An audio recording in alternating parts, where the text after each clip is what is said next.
Hi guys, welcome back to the BMW Guy channel, and today we're going to be talking about a few tips for running your sort of BMW in colder winter weather. So as you can see, we are fully in autumn at the moment.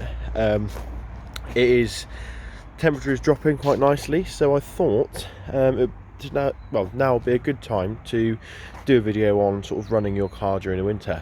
I'm going to be going over all sorts of things like the type of oil that you should be running or would be ideal to run, as well as a few little features on the car that you may not have known that you had. So yeah, let's get straight into it. So like I said, I'm just going to start with the oil first, and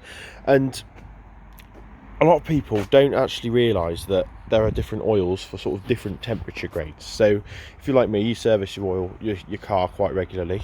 I like to do mine every sort of 5,000 to 10,000 miles, somewhere in that bracket, and I do that probably every summer, every winter. So I do one at the beginning of winter and one at the start of summer, just so that the oil is changed readily.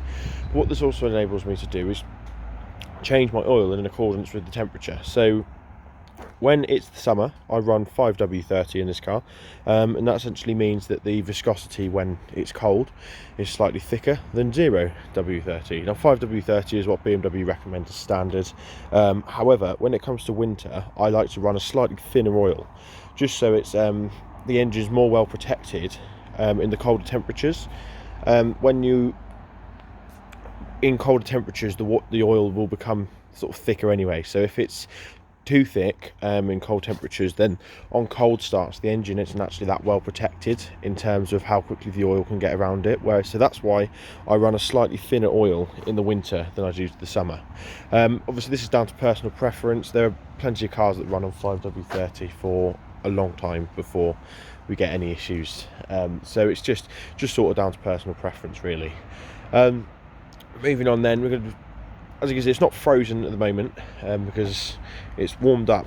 All these cars have been sat in the sun and they've warmed up quite nicely, so there isn't any ice on the cars at the moment. But I'm just going to sort of go through how I sort of set up on a cold morning. So obviously we open the car and get in here. And the first thing I'll do is just turn the ignition on. Because what this allows on really cold days, this will then cycle what's called the glow plugs, which essentially means that the engine will sort of preheat, which is a feature that diesels have, so that the start is much more enabled, much better. So then what we'll do now is just start the engine, and obviously mine's running at the moment, so it's going to start up quite easily, whereas on colder days it may struggle to start, especially like sub -5, your diesel might actually be waxing up slightly, so it's just worth considering. Then what I do is literally, this is going to be the easiest way, just while you started the car, just crank temperatures right up and just hit that button there, which is your sort of maximum attack on the windscreen, and as you can hear, it sets everything, and this usually, turn it off just so you can hear me, this will usually clear the windscreen within 2 or 3 minutes. It's quite a good system. Then obviously I'll turn on the rears as well, so we've got the heated rear glass and that will clear that window, and just while that's happening, I'll then get back out of the car and pull the wipers away from the windscreen so that they're sort of no longer frozen. Obviously, if you try and activate the wipers while they're frozen to the windscreen, you're just going to rip your wiper blades off. So just sort of a quick check to make sure that they're nice and free. And that's sort of it really. Then you can sort of go to town on de-icing your car, etc, etc. Make sure you do the side windows as well, because it's a nightmare to try and pull out of a junction if you've got completely iced up side windows. And now I'm just going to go through a couple of the features that make your life so much easier if you're running your car in the winter. So it's quite a widely discussed topic, but there's actually something called a rest button, which is inside the car, and this is quite possibly the best feature on this car that no one really knows about. So if I turn off the engine now, turn it off, take the keys out, and I'm going out into the shops or something like that. I'm going to be away from the car for about 15 minutes or so, but I will be coming back to it later. In order to stop it icing back up or sort of getting cold inside, what you can do is you can press the rest button, and what this does is you can see the light comes on, and as you can hear, the fans start to come on, and what this is now doing is actually cycling the warm air from the engine, sort of all of the engine compartments, so it does the auxiliary cooling fan and everything like that, then pumps into the cabin in order to keep it warm, which is, to me, is just an absolutely excellent feature. It's really clever as well. It'll detect when sort of all of the heat has gone out of the cabin, or sort of out of the engine bay, and it will turn itself off in order to stop it then blowing cold air in.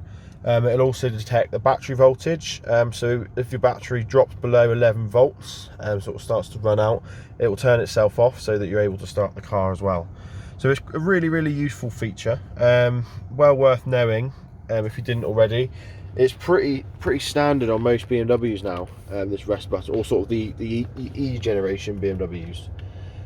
So just bear that in mind. If you looked at that button and never worked out what it does, that is it. And also, what you can do when you have the key in, say you've turned up somewhere, you're 20 minutes or so late, or early even, and you've turned your engine off and you're just sort of watching YouTube on your phone, you can press the rest button and it will reactivate all of your climate control, which again is just pretty awesome feature. So we've only got one more now, and this is going to be something I've discussed before. It's this button here, if I get my fingers right, the DTC button. So the DTC button is your dynamic traction control button, and this is going to be scenarios where you are, say, in snow and ice. What you want to do is just want to press that button, and what this essentially does is it changes how the traction control works. It allows a lot more slip, and sort of works like a torque vectoring system to allow the optimum grip.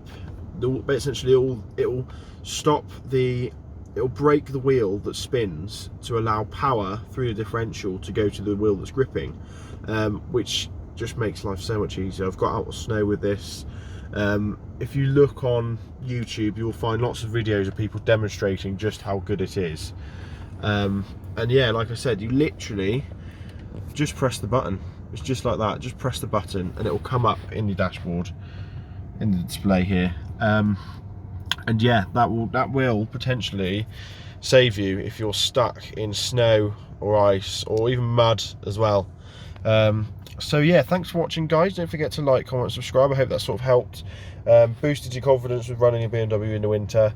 There's going to be plenty more videos on this. Obviously, the colder the winter gets, the better these videos are going to become. So yeah, if you like me, this is sort of like your favourite time of the year as well. So yeah, thanks for watching, guys. Don't forget to like, comment, and subscribe, and I'll see you in the next video. Cheers.